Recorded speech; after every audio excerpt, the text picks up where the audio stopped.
What's up, Steelers fans? You're listening to Around the Burgh with Mitchell Wolf and Shane Kubas from Around the Block Network. We're excited to be bringing you our first Steelers podcast episode of the off season. We're going to be talking about some of the biggest storylines entering the 2021 NFL season for the Pittsburgh Steelers, and just talk about some of the news that's happening in Steelers world right now. Shane, how are you doing tonight? I'm doing all right. Awesome. So as this is our first episode, we figured we'd start off by telling you, the listeners, a little bit about ourselves as Steelers fans. So we'll talk about when we became fans, our best and worst memories as Steelers fans, and what jerseys we've owned in our time as Steelers fans. So Shane, when did you start off your fandom as a Steelers fan? It's actually, I'm glad we're going to start off with that because it's kind of a funny story. So, as I was thinking, I want to say 6 or 7 year old, up till that point, I was a de facto Raiders fan because of my mother. And not even because she was an actual Raiders fan, but she just really loves Jerry Rice. And he happened to play for them at that time whenever I was that Okay. young. So, yeah, I was casually a Raiders fan as much as a 6 and 7 year old can be. And then my stepfather came in the picture and he's a big Steelers fan and he was having none of that. So he decided, we're going to be a Steelers household and kind of been that way ever since then. I started watching the sport more. I ended up playing it and pretty much just kind of took off from there. Gotcha. So, and where are you from, the Pittsburgh area? Yeah, that's actually something else I should mention. So I'm not from the Pittsburgh area, but I'm very close. So I'm about an hour and a half out of Pittsburgh. It's a small town, not far from there. So definitely the proximity is why I think my dad became a fan, obviously. But so I'm not quite there, but close. Okay. Yeah. So on my end, so my family is like, well, they moved around a lot, but most of the time they lived in Pittsburgh. So my grandparents are from there, and my mom and her four sisters, like, they're all raised Steelers fans. So, and my dad is from kind of the eastern side of Pennsylvania, and he didn't really care. So he was like, okay, sure. Like, he liked football, but he wasn't like super attached to a team. So he kind of hopped on the bandwagon. Gotcha. And ironically, actually, when I was a kid, like before I understood football, and like that's kind of when you're just like, oh, I like colors. So I was ironically a Ravens Right. fan first because I was like, oh, purple's cool. And then I was, Ooh, and these were like for like less than a there year. you Like go. I Okay. didn't even realize what the teams were. So I was like Ravens, Eagles, Yeah. Patriots, and again, these are all pretty much just colors. And then I started playing Madden, and then I was like, okay, I'm going to be a Steelers fan, and that's actually kind of how I got into football. Um, so then it's pretty much I've been a Steelers fan like diehard ever since 2004, 2005 ish. Which, that's a good time to hop on the bandwagon, but Oh yeah. if you Perfect want to get timing. into something, your Yeah. team will probably have to be good, so stay interested. Um, so let's get into some fun, but also maybe some sad memories. What's your best and worst memory as a Steelers fan? Oh, that's a good one. So I'll start with my worst just to rip the band-aid off. Um, Probably the worst that I've experienced was the fumble by Rashard Mendenhall in the Super Bowl against the Mm-hmm. Packers, because that was the moment where I was like, man, I think we're gonna lose this game. Mm-hmm. Because the Packers, I mean, Rodgers, even now, obviously, but then he was just so good in those playoffs. And I just had this feeling, I'm like, I don't know if we can win if we're not going to score almost every drive. And unfortunately that was the case. And Yeah. best memory outside, I'm gonna not use the Cardinal Super Bowl just Yeah, because it's yeah, easy. that's It's yeah, saying for something. sure. The best one outside of that is going to be the division winning touchdown, unfortunately, by someone who shall not be named against the Yes, Ravens. yes. I think you know what I'm talking Yeah, about. yeah, yeah. That's a good one. That That's a good moment, one. yeah, because I was in Maryland, believe it or not, Okay. because that's where my parents live, and we're watching it on TV. On Christmas, I think it was the Christmas Day It was game, Chris. Yeah, whatever yeah, or yep, yep, whatever yep, day it yep. It was, was. like Christmas Day, and we're sitting, my dad and I were sitting in the living room watching the game and thinking, oh my god, here we go, and then that happens, and we're just like just it was insanely hype. It was great. So that's probably the one I got to go with right now. Nice, nice. Um, so for me, I think my best would actually it is also tied to another fumble, but a little more positively. So I'm gonna go to the 2005 divisional game against the Colts. I know. Okay, And so gotcha. my parents and I, and this was when I was in like fifth grade, I guess. My parents and I went out to this like restaurant for lunch and to watch the game. And we ended up sitting somewhere where we were watching a TV that was like ahead of the other TVs because it was connected to like a Like different cable or something. So it right. was So a like little bit of it. You were ahead a little 3 to bit. 5 seconds ahead of the game action. And so I was like calling out what happened, and for most of the game, the rest of the bar did not know that I had like an advanced feed. Okay. And so, that's more just fun because of what happened. But I mean, obviously that game ended in a really exciting fashion. And Right. then, went on to win Super Bowl a few weeks later. My worst memory, man, I mean, so I went to college in Boston, so I went to Okay. 3 different Steelers Patriots games, including an AFC Championship loss. So, Right. but none of those games were ever close, so it was kind of sad. But the other Patriots Steelers game I went to was the Jesse James game. Oh, I thought that's where you're going. Yeah. I still think So about that sometimes. that's a really tough one. And what made it worse is I was with my younger cousin who's about 6 years younger than me, and we were up in the nosebleeds. And after that happened, like there were a lot of fights breaking out between Steelers fans, between Steelers and Patriots fans. It was not a good scene, so we had to get out of there pretty quick. Yeah, that was not good. Anyways, all right. So then now we'll move on to what jerseys that we have owned or currently own as Steelers fans. So I'll start this one. So my first was a Joey Porter jersey because when I was playing Pee Wee football, I was 55. So I was like, okay, Joey Porter's my guy, which again, great timing. I had an away Jerome Bettis jersey. I think I had a home Ben Roethlisberger jersey at one point, a home Willie Parker jersey, home Troy Polamalu, home Lev Bell, and I have my current one is a home Juju jersey, which I'm glad we got an extra year out of that. Hoping that we can get some more life out of that so I can actually have a relevant jersey for a little while longer. But maybe at the end of this next year I can invest in a long-term TJ Watt jersey. What about you, Shane?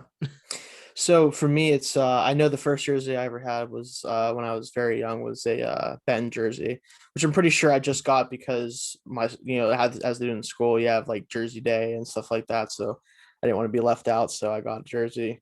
And then I know I had a Troy jersey for sure. That was not long after that. And then I haven't had one for a while now, unfortunately. I think the most recent one I had was a Mendenhall jersey, which, unfortunately I got that right about the time that was no longer a thing. So definitely hoping. I know the next one I want to get is definitely a Najee jersey just for a multitude of reasons. But Juju one though, like you said, I'm hoping we can get some more life out of that too. But based on our history of this, the Steelers' history of running backs, I would be a little reticent to invest in a long-term running back jersey, but maybe he can buck the trend. Okay, we're done kind of shooting the proverbial stuff. We'll get into kind of the real storylines. So obviously last year kind of ended in heartbreak for the Steelers. And there's been a lot of changes going from this year into the next. So we're going to dive into some of the big stories we're looking for entering training camp. And then we'll end with a piece of news that I'm sure everybody is interested to talk about.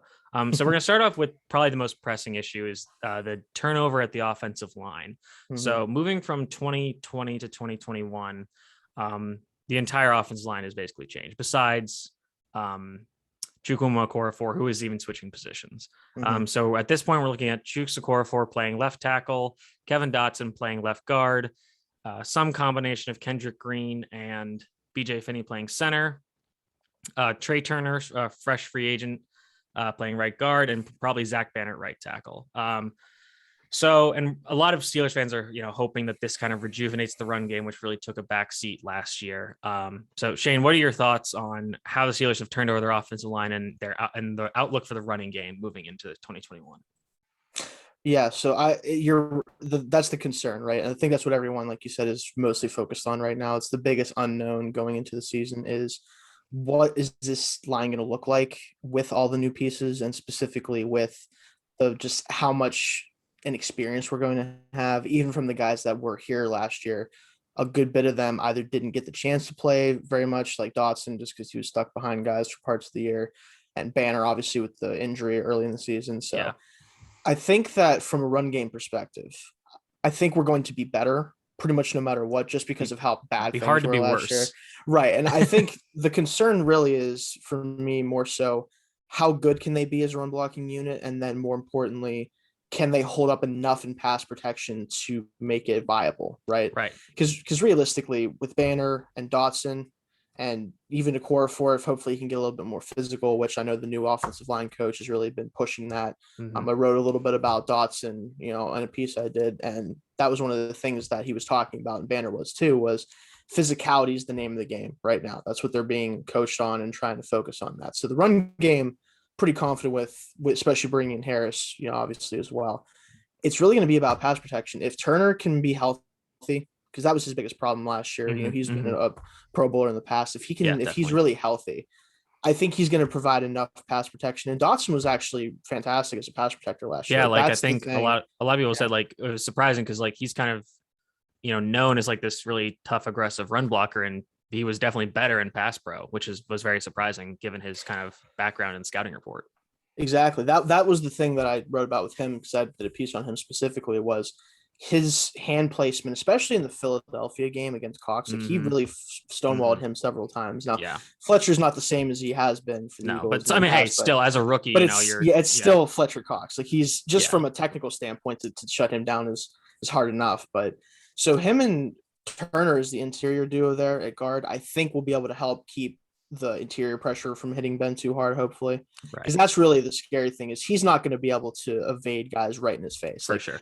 he's not at that guy anymore. I He might be able to make some I did hear one thing that was stuff like, happen oh, again around the edge, but that's about it. I did hear Okay. one thing that was like, yeah, sure, Kevin Dodds is good at pass protecting when the quarterback is only holding the ball for 2.5 seconds, which I was like, all right, Yeah. that's a fair point, but Yeah. I mean, but yeah, but I mean, how wonky the offense was just in terms of yeah. getting the ball out quickly last year was, definitely helpful to certain offensive linemen that were like, not healthy and just not playing their best football.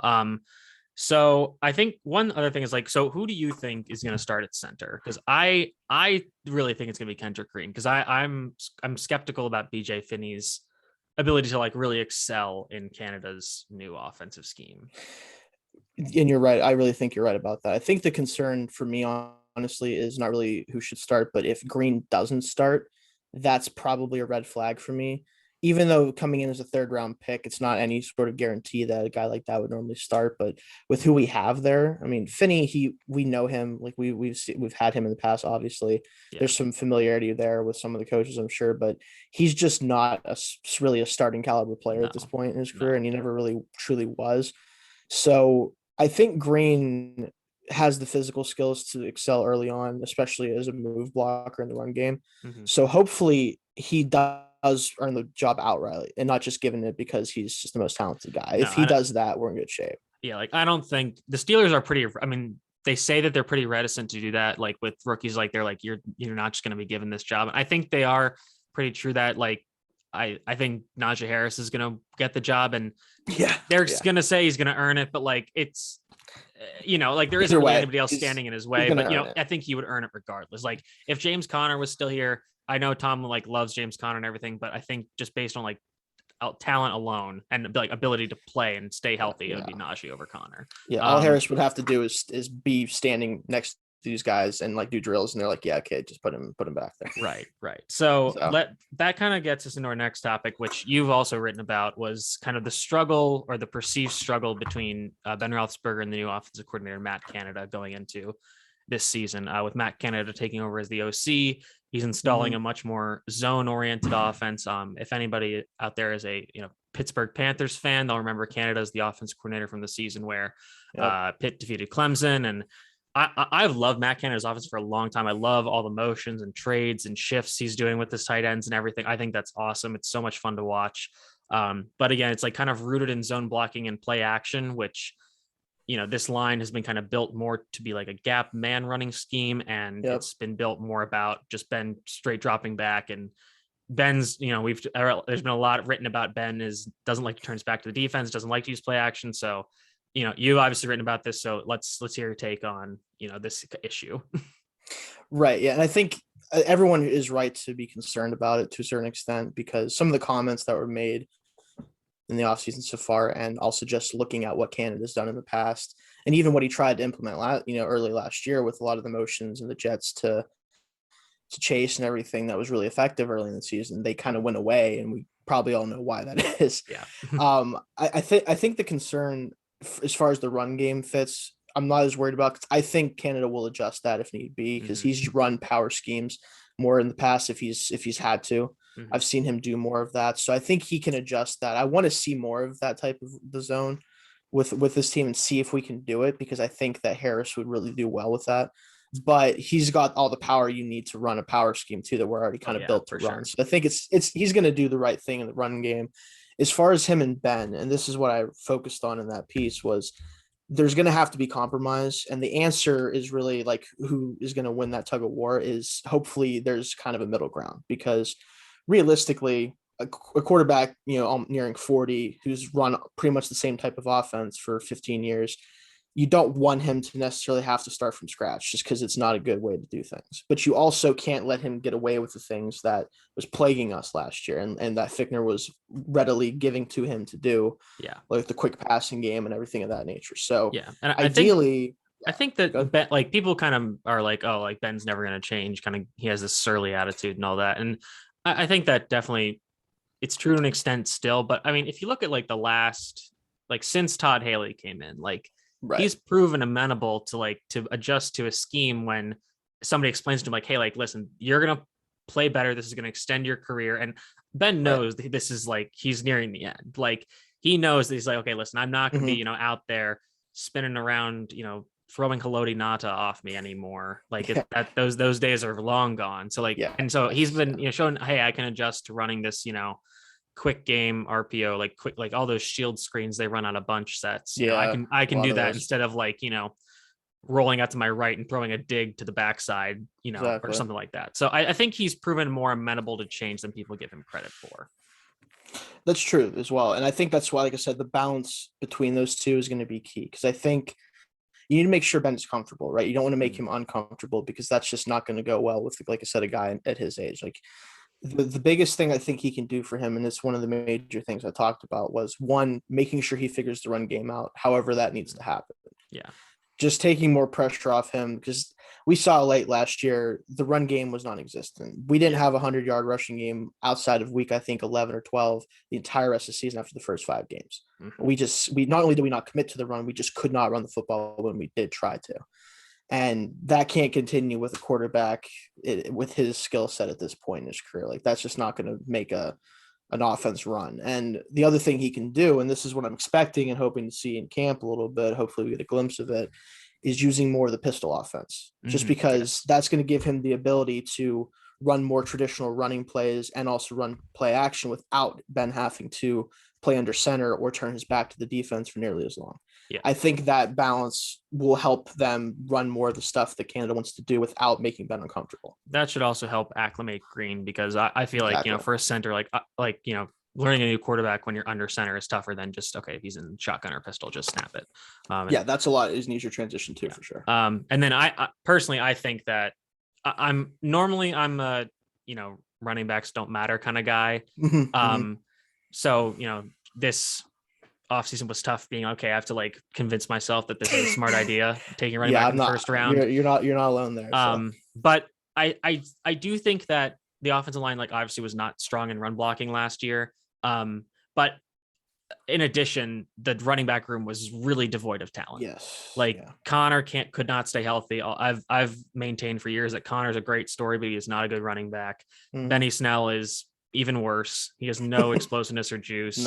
And Anthony McFarland. Listen, I mean, obviously Anthony McFarland is back with Matt Canada, but you could tell like he was just like not acclimated to NFL speed. And I think I saw something that was like, listen, if he had preseason and could have kind of like warmed up to the NFL speed, he would have been a lot better. But just because he's just thrown in as like, because you could tell like he was just moving like too fast at times and he would like fall.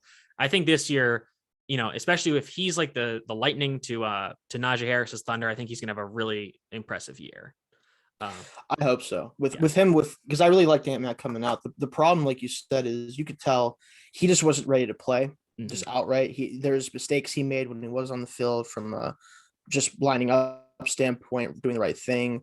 You could tell his feet were going a little faster than his head was.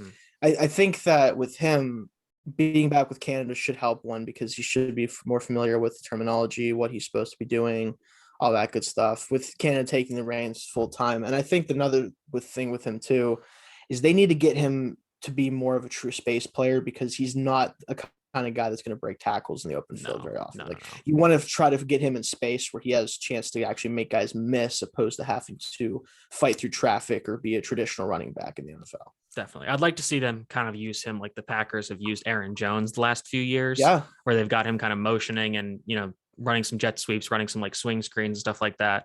Yeah. But I think that would be really interesting. All right. So we'll move on from the run game to our next topic that I think is going to be important this year is the target distribution in the passing game, because obviously the Steelers have been the best team at drafting wide receivers ever. So they have probably the deepest wide receiver core in the NFL. 4 guys that would probably be at least number 2 wide receivers on any other team they're on. And then they've got, Eric Ebron, who's a solid starting tight end if you play him in the right way, and then Pat Freiermuth, who was a top 10 in this year's draft class. And of course you got Juju, you've got Deontay, you've got Chase Claypool, and you've got James Washington, and maybe sprinkle a little Ray McLeod in there if need be. So what are you anticipating the target distribution looking like for this upcoming season? It's tough, but the one thing I do know for sure, and I'm pretty sure everyone can agree with me here, is Deontay cannot lead the NFL in targets. Yes. And it's not because I don't like Deontay or anything like that, because I've gotten some people I talked to a little bit upset with me. Like, you don't like Deontay? I'm like, no, I like him, but he cannot be the NFL's target leader. It just doesn't make sense for him. No. The volume, the inefficiency, the biggest thing the Steelers can do for him, honestly, is just let him open it up a little bit more, this route tree. Like he some of the routes that he's put on guys, some of the moves he's put on guys in the open field after catching the football or even separating, let him have a chance to do a little bit more of that, at least more than 5 yards downfield. Like his targets do not have to be 80%, 0 to 10 yards past the line of scrimmage. Yeah, it just like doesn't have to be. If you like the Bills game from 2 years ago, like he was giving Trey White all kinds of fits. Yeah. And I think there was one play where he like fumbled, but he like got the ball back or something crazy. But like he would like Trey White was having a tough time like staying with him. So like, and I think what happened last year, the 4 or so game stretch where he just, couldn't catch COVID or anything else. Right. Exactly. I think that's more of like, it was like a yips thing. Like I didn't see, cause like, it was like nothing he could catch. And then eventually like it kind of just clicked back into form. I think in the second half of the Bills game where he just kind of righted himself and was like, all right, I'm back. So like, I don't know if like a demon possessed him or he, offended some kind of voodoo or something. I don't know. But like, I think that is, if it happens again, it probably will be like another like 1 or 2 game thing where they should be like, all right, you're out, we're not going to have you risk this anymore. So just sit down and figure yourself out and then we'll put you back in. But I don't think that's going to be like, because it wasn't really an issue before that game or before that stretch of games. It just kind of appeared out of nowhere, which was obviously a huge problem, but I don't anticipate that being a long-term issue. But yeah, I totally agree with you about him having to not lead. So who are you thinking will lead the team in targets, and if it's different, who do you want to lead the team in targets? Really good question too. So I think ideally, if this offense runs the way it's expected, either Johnson or Schuster will have a very slight lead in targets, and then Claypool will have probably a few less targets than them overall, but his targets will be much more impactful, right? Because when you think about the way that Claypool is going to be used or hopefully used, he needs to be the guy that takes attention away from the rest of the guys, because he is the one that's the big time athlete, contested catch, hopefully a little bit better this year, guy that can draw attention away. Like Juju's a really good player. Johnson's a really good player. They're not demanding double teams as nearly as often as Claypool should based on his skill set. So he should help them get the most targets while still making his targets effective, hopefully with a little bit more volume his way than he got last year, but still not be the number one, like in terms of targets for sure. Yeah. I feel like Claypool, like if you like did one of those things where like you charted his routes, it would be the weirdest thing because he would have like a vertical route, a post route, and then like a jet sweep, and there'd be nothing else. That's about that's all they really used him. Exactly. So like you were saying, like they need to get him a more diverse route tree. But yeah, I think I would agree that based on thinking about like how Canada's offense functions, like there's probably gonna be a lot of those like intermediate crossing routes, and I think that's where Juju's really going to thrive. Yes. If he's kind of used in like an AJ Brown kind of way, like the tight, because they're pretty similar players. Like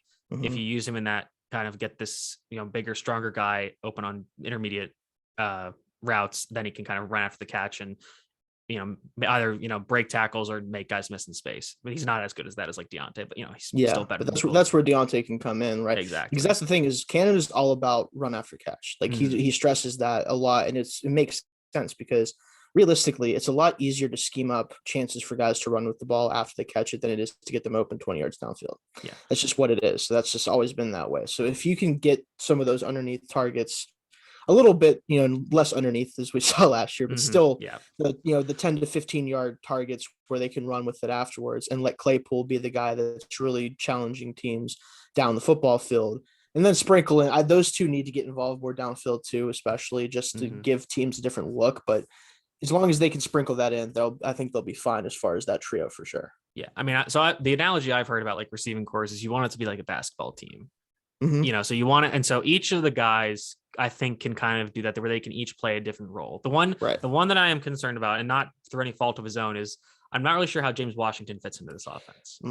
And I think that if it were going to happen, this would be the year to try to trade James Washington. Yeah, and which sucks because he's a good player and he's done everything he's asked for. He's really come along since his rookie year. But it's just he's not getting targets, and like if they could trade him for like, some like serviceable number 2 corner or a third safety or something, or maybe a veteran edge player to get some depth there. Like I would honestly probably prefer that. Like let's get somebody who we can actually like use on the field more often and who will fit better into the scheme, either on offense or defense.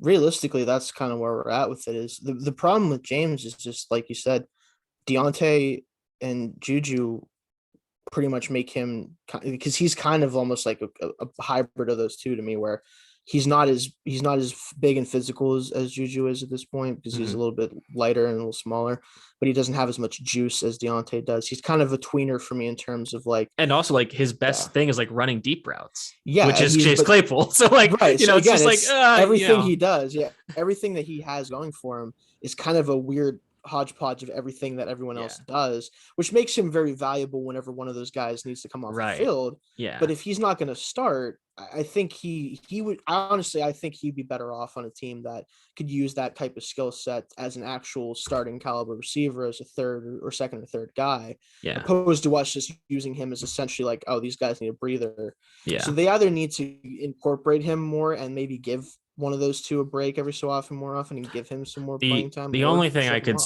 could see him like replacing either Juju or Deontay because of his blocking, which is not a slight at either their blockings, but like that's something that he's very good at, and they've used him as like almost an insert blocker sometimes. And I think in Canada's offense that could be really useful. Okay.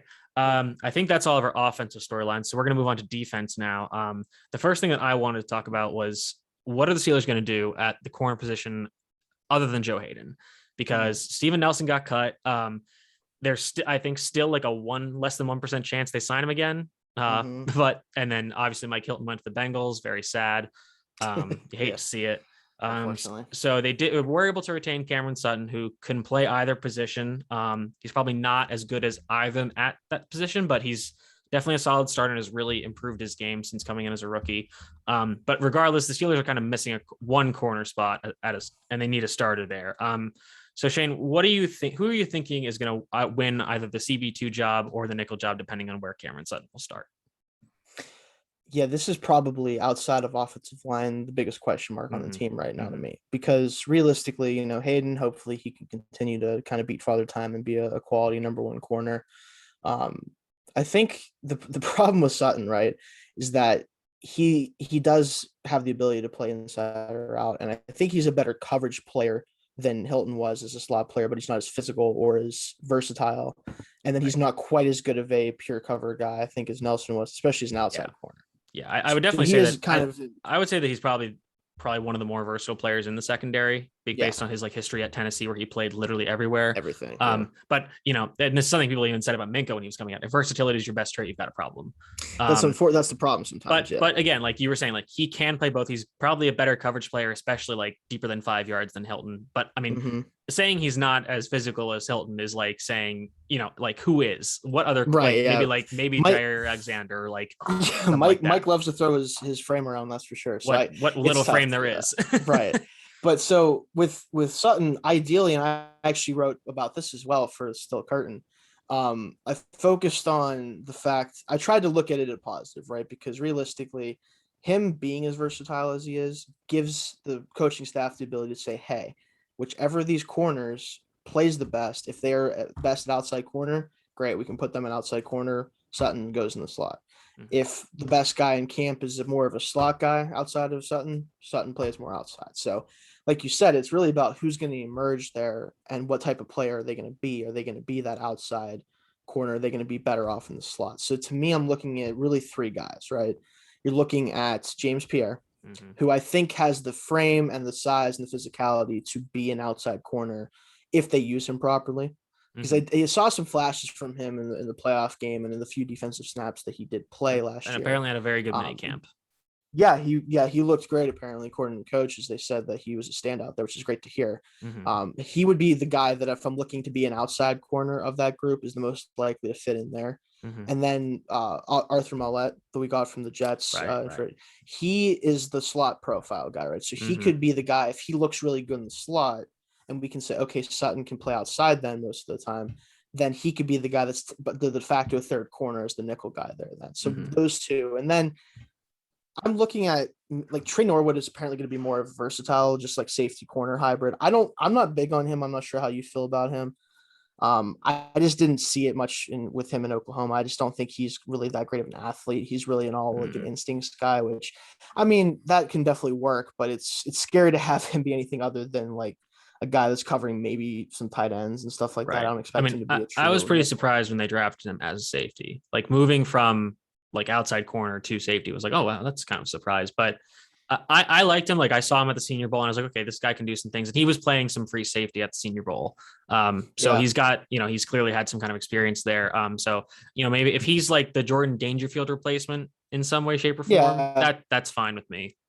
But so is he your third guy or is there another guy that you're looking at? So he was the guy that, like, he's just where he ends up actually playing is the question, right? Like, is he going to be a nickel type of player? Is he going to be more of a third safety guy that comes in and does that type of stuff? Because his biggest thing is his instincts and coverage. I think he's going to struggle to kind of get to where his spot needs to be in the field, because I just don't think the athleticism is really there, especially if you're going to have him play as a nickel corner or anything like that. Gotcha. But so for me, it's really going to be more about the undrafted, excuse me 1 second, the undrafted corner that we got. His name is slipping my mind right now, though. I forget it, from Michigan State. Oh, Shakur Brown. Right. I knew his last name is Brown, but yeah, Shakur, like, because he apparently was getting some praise in camp as well alongside Pierre. And I think that if someone like him can come in, I mean, Pierre was an undrafted player last year too and made the roster even without preseason. So we've already done that once in the past 2 years, bringing a guy like that. If he could make the roster and be, I think he's probably going to be more of the slots profile to me too. Oh, for sure. It's going to be, if you didn't highlight him, I was going to bring him up because I like him a lot. He's got very good ball skills. I don't think he's very similarly sized to Mike Hilton. I don't think he has the physicality, but I think he's a little better in coverage, although his testing number, and again, you can make of this what you will, but his testing numbers were very concerning. So no love for Justin Lane whatsoever. No, let's see, Lane at this point, to me, and I'll be honest with you, he has to prove to me that he has a spot. Yeah, and sure. It's just between the off season or the off field incident and just in general, just not really developing at all in the past 2 years as a corner. I don't know if they're really expecting to get much out of him. I think he could still make the roster, obviously. I don't think he's so bad that he won't make the team or anything like that, possibly, but I don't necessarily expect him to be in the running as one of the top three guys at this point, unless something changed drastically in camp. Yeah, and I mean that's really all we have to hope for, because even if you're like, oh, maybe he can help on special teams, but Pierre was significantly better there too. So yeah, so if Pierre doesn't win that spot, then Pierre's got that spot. Yeah. So that's tough. Okay, so we'll move on to the other kind of position battle that a lot of people are looking at, and that's linebacker 2 next to Devin Bush, and we're going to get to Devin Bush. Yeah, we're going to do that later, but we're going to focus on football right now. Right. But so Devin Bush is going to be the starter. That's a given. He's going to play all 3 downs if he can stay healthy, all that. Vince Williams got cut, but he's back, which we love to see, as long as he's not playing on 3rd down. And pretty much the entire cadre of linebackers minus Avery Williamson plus Buddy Johnson is back from last year. So, I think we've both written about this in the recent weeks. So we talked about a little bit about this in the pre-show, but who are you expecting to win that linebacker 2 spot? Or if it's not one person, like how do you think they're going to use that spot? Right. Like you said, we talked about this a little bit beforehand. So for me, I'm hoping part of this is just because I think he can still do it, and because I just want to see him continue to play. I'm hoping Vince, in his expected last year, can be that first and second down thumper, the blitzer, that what he's always done. Right. I hope he can continue to fill that role, because right now there's really nobody I trust to do that, as far as especially as a blitzer, because he's always been great at instincts and being able to time that up and do great things with that. So mostly first and second down, I hope he can handle a lot of that workload still, even if it's not all of it. And then pretty much everyone else on the roster at middle linebacker is going to have to try to figure out who's going to be the best fit for third downs, for covering tight ends, for just anything that we could do to help get Vince off the field when he doesn't need to be on the field. Spillane looked pretty good last year, obviously, thrust into action with all the injuries and everything like that. Marcus Allen, the converted safety, now playing linebacker. We know about him. There was a reason he was converted from safety to linebacker, just because his coverage isn't the best, but more of a hitter. But he still is going to be better than Williams should be in that spot. Yeah. So those two are the two primary guys I think have a shot to battle for that nickel spot, as far as the second linebacker in the field next to Bush. It's really going to come down to, is Buddy Johnson going to force his way on the field somehow as a rookie? I think he's going to be more of a special teamer. I see him more as a Tyler Matakevich type, right. At least right now, because he's another one where it's like he seems to be more of the Vince Williams, and this is something else I talked about in the pre-show. Like I still think Devin Bush is more like Vince Williams than he is like Brian Shazier or something like that. Yeah. Like if they can find somebody who can be that more consistent coverage linebacker in the next 2 years or so, I would be a big fan of that. But I think the train has, if it hasn't left the station, the caboose is pulling out on UG3. I think Ulysses Gilbert's train is pretty much mainly because the train has been, not filled with coal and has a lot of dings in it. It's not working. But he's not gonna. I'm interested in Marcus Allen. I think that in this modern NFL defense where you have like these hybrid players. Miles Killebrew, I forgot about him. Right. Who has kind of that experience playing that hybrid role. This is a guy maybe we should talk about with the nickel spot, but they seem to be very intrigued by how they're going to use Antoine Brooks this year, who was the late round pick out of Maryland as a safety pick, I think 2 years ago. And he's kind of a bigger box safety, but I think they've talked about using him as a nickel, maybe using him as a linebacker. So I think he's somebody to keep an eye on as somebody who's going to contribute a lot after not really playing at all last year, but I think he's going to see a major uptick in his snaps this year, whether that be in the nickel or as a linebacker or just kind of in that general overhang hook area. Right. And I think the fact that we've talked about 5 or 6 guys right now is kind of the point here, is that Steelers themselves, rightfully so, probably aren't really sure how that's going to shake out. Right. And I think Brooks being a chess piece is something we might see, like you said. I think the nickel work for him. I wouldn't be surprised if he does a lot of the stuff that Hilton did do that Sutton isn't going to be doing from the slot.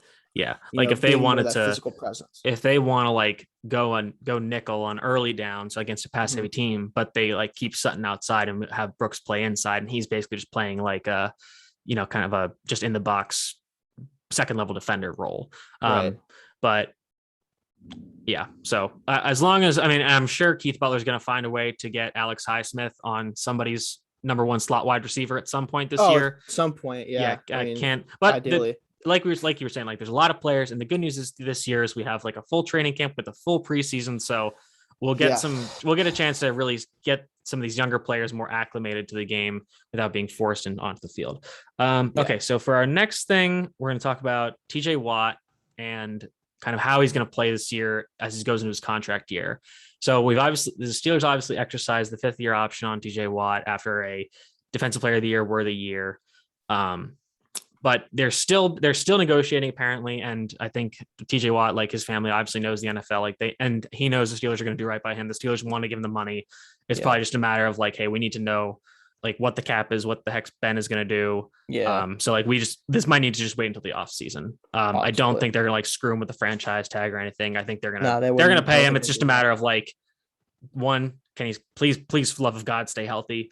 And because that's something we didn't talk about was the third edge defender. Like if Quincy Roche and Cassius Marsh like aren't ready to go, then we've got a big problem. But anyways, we'll talk about like that. So if he's puts up another year where he's one of the best defenders in the NFL, like I mean, they're gonna have to just give him the bag of all bags, right? Mm-hmm. Well, that's the thing, right? Is the thing that we're getting with edge rushers is quarterbacks and edge rushers are interesting to me because their contracts tend to, just pass rushers in general, because you can throw Donald in that group and some of the other interior rushers.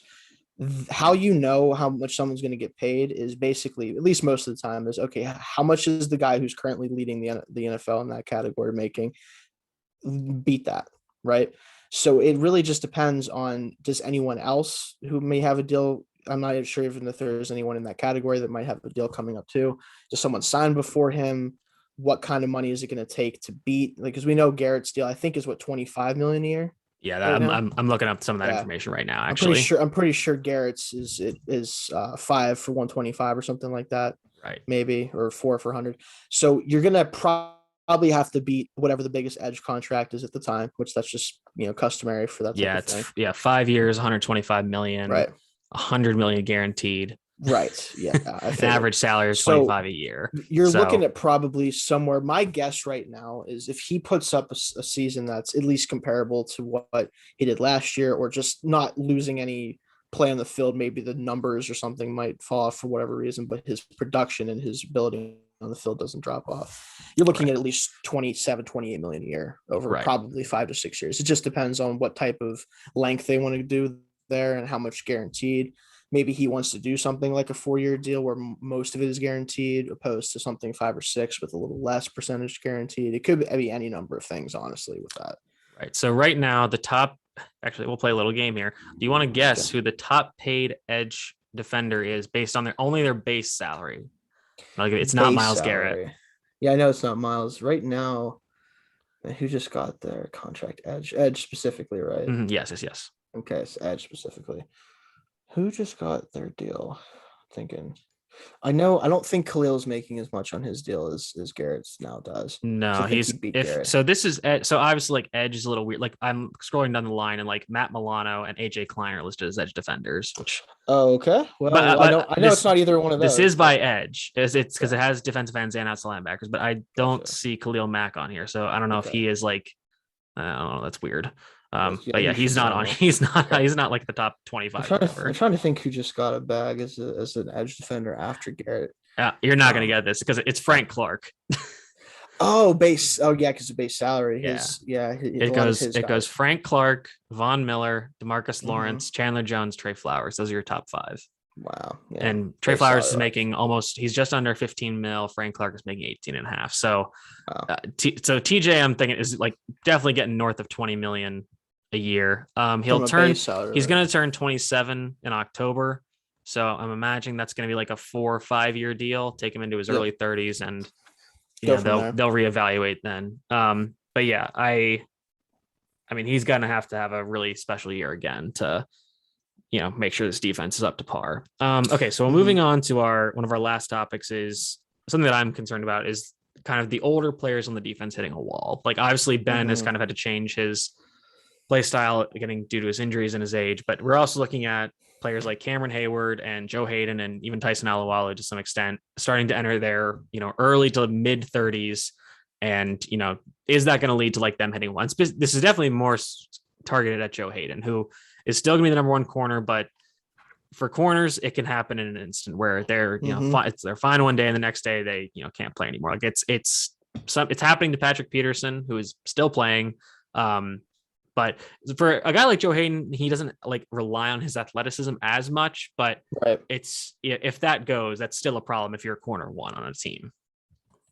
Absolutely. That's the concern, right? Is if he was our second corner or even our third corner, then any regression he might hit this year could probably be mitigated to a certain extent. You could do a better job of making sure he's taking the right matchups for him every week, opposed to kind of having to be the guy that is on the number 1 receiver a lot of the time. Mm-hmm. And realistically, especially because Sutton isn't a true outside corner in the sense of, being that type of guy that's going to cover a number 1 receiver, he's going to still have to be that guy that does that a lot of the time. And you never know. Like you said, if even though he's not someone who's relied on his athleticism, especially the last couple of years with us, even his if he starts to lose a step or two from where he's already at, a lot of those balls that he breaks on, a lot of the pass deflections he gets, those interceptions he jumps in front of, like there might be a couple less of those a game or a couple less of those a year, and that might mean the difference between 7 points sometimes. And with a defense that is so predicated on the pass rush, if he makes mistakes or if it does get beat too quickly in routes and the pass rush doesn't have time to get there, that's how the pass defense can start to kind of fall off a cliff again, like we did in the past. For sure. And I just looked it up. So Hayden and Hayward both turned 32 this spring. Tyson Alualo turned 34 in the spring. And I like Alualo, it's not as big of a deal because he's a rotational player somewhat. Right. Like if he's going to come off on passing downs. But if Tuitt goes down again, if Hayward hits that wall and Alualo doesn't for some reason, that's going to be a problem. But yeah, I think we're kind of all on the edge of our seats regarding Joe Hayden because, like I said, like if it could happen at any time, and if it does, it's going to be a real big issue. All right, moving on to our last serious topic, even though it's not that serious, and that's the punting game. The Steelers drafted the thick king himself, Presley Harvin III, to be their ideally Jordan Berry replacement. At 6 foot, 250 plus pounds, Presley is a sight to behold. And I'm very excited just to have, it's a nice little consolation prize when the Steelers have to punt, be like, okay, well, we get to see what Presley can do now. What are your thoughts on Presley Harvin? Well, first of all, I do hope, of course, that, no offense to Jordan Berry, but I mean, we're all kind of, I think we're all rooting for him to kick rocks. Yeah, kick rocks, exactly. So, but with him, I love it just because, like, anytime you take a punter in the draft, everyone's like, wait, a punter. But then you see this punter, you're like, okay, I get it a little bit here, right? Yeah. I mean, all you have to do is if you're not familiar with him very much, if you saw a punter and just decide not to care, look him up on YouTube. Georgia Tech, dude's an absolute unit of a man. He's fantastic, and so, he's the most recent winner of the Ray Guy Award for best punter in college. Like, this isn't like a joke. Like, he is a very good punter, and I think some people have said like he's got to work on his consistency, but that's been our problem with Jordan Berry. So like if he's just a little bit more consistent than Berry is, it's the tail of the antelopes and the lion. Like, you only need to be faster than the next slowest antelope. So if he can just be a little bit better than Berry and be just a little more consistent, and we can throw in his rocket arm and ability to do other stuff. That's some added bonuses for him. Absolutely. Okay, so now we'll get into the topic that I'm sure everybody's been waiting to hear about, and that's we're going to talk about Devin Bush again, and this will be the off-field stuff.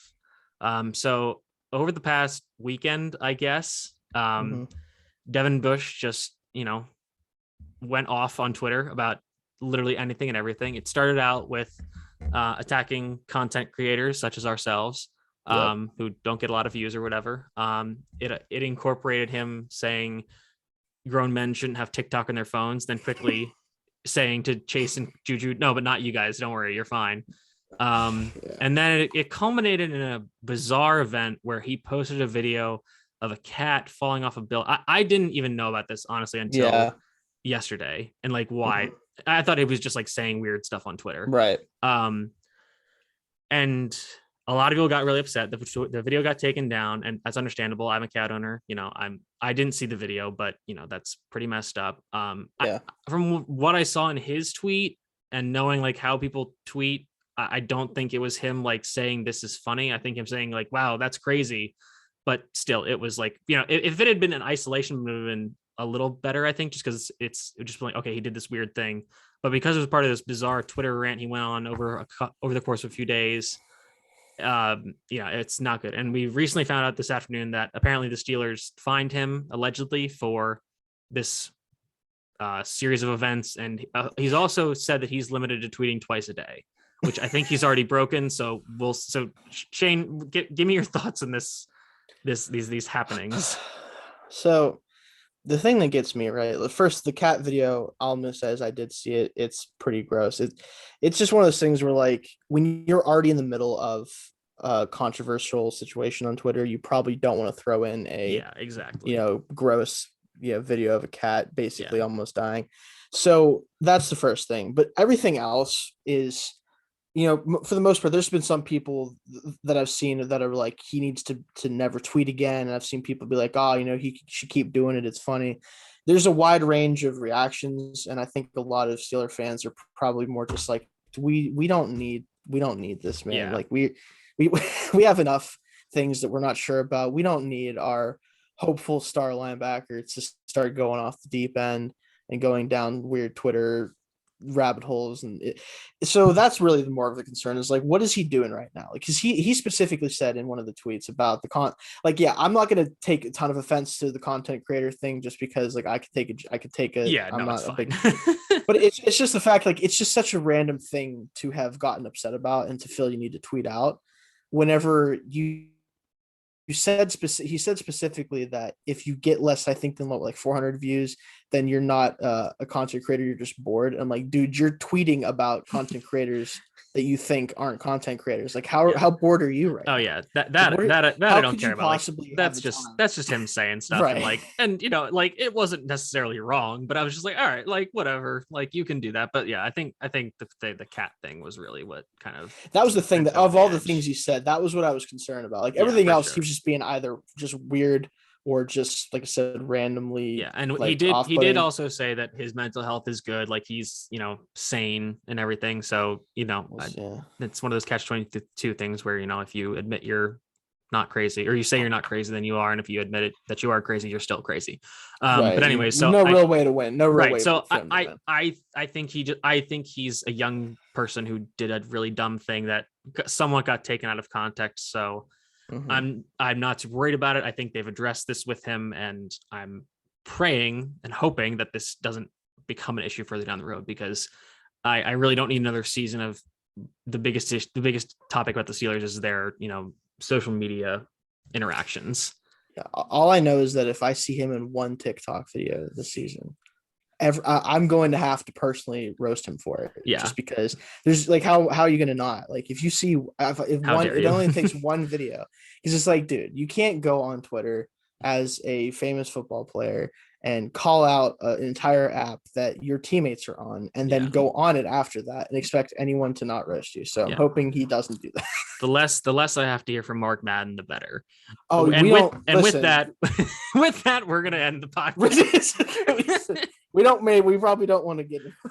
We'll stake out our stance with that maybe later this offseason, or maybe next one. All right, we're gonna end it there.